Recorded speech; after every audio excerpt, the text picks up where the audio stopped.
മോഹൻലാൽ എന്ന മലയാള കവിത doctor MA. Siddique Mathrubhumi ആഴ്ചപ്പതിപ്പിൽ നിന്നും. കവിതയിൽ നിന്ന് മാത്രമല്ല കവിതയെ കണ്ടെടുക്കാനാവുന്നത്. ഭാഷയുടെ വിനിമയം സാധ്യമാവുന്ന ഏത് ജീവിത ഘടകങ്ങളിൽ നിന്നും കവിതയെ കണ്ടെടുക്കാം. സാധാരണ മനസ്സിലാക്കലിന് അപ്പുറമുള്ള മനസ്സിലാക്കലിൻ്റെ കലയാണ് കവിത. കവിതയിലൊരു നക്ഷത്രമുണ്ടെങ്കിൽ അത് കവിതയിൽ മാത്രമല്ല തിളങ്ങുന്നത്. കാവ്യലോക സഞ്ചാരത്തിൻ്റെ സകല ഭൂപടങ്ങളിലും അത് തിളങ്ങും.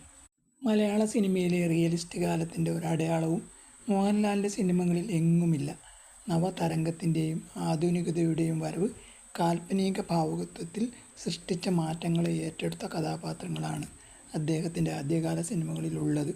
മോഹൻലാൽ ക്യാമറയ്ക്ക് മുന്നിലെത്തിയ ആദ്യ സിനിമ തിരനോട്ടമാണെങ്കിലും 1978 തിരശ്ശീലയിലെ ആദ്യ കൃതി മഞ്ഞിൽ വിരിഞ്ഞ പൂക്കളാണല്ലോ. അതിലെ നരേന്ദ്രൻ എന്ന വില്ലനാണ് മോഹൻലാൽ സൃഷ്ടിച്ച ആദ്യ മലയാള കവിത. വൃഷ്ടിസിദ്ധമായ അബോധത്തിൽ സംഭവിക്കുന്ന കഥയാണ് മഞ്ഞിൽ വിരിഞ്ഞ പൂക്കളുടേത്. പ്രേമത്തിൻ്റെയും കാമത്തിൻ്റെയും അധീനതയെ ചൊല്ലിയുള്ള സംഘട്ടനമാണ് അതിലെ ഉദ്യോഗപൂർണ്ണമാക്കുന്നത്.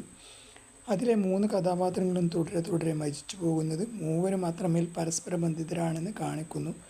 നായികയുടെ മേലുള്ള വില്ലൻ്റെ അവകാശവാദം അയാളെ നായകൻ്റെ മനസ്സിലെ ആൾട്ടർ ഈഗോവിൻ്റെ ശരീരരൂപമാക്കി മാറ്റുന്നു.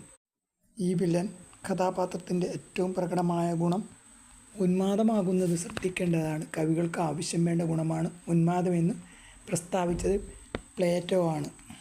പ്രണയവും ഉന്മാദവും പെണ്ടുലം പോലെ ആടിക്കളിക്കുന്ന ജീവിതമാണ് അതിലെ നായകനെയും വില്ലനെയും സൃഷ്ടിക്കുന്നത്.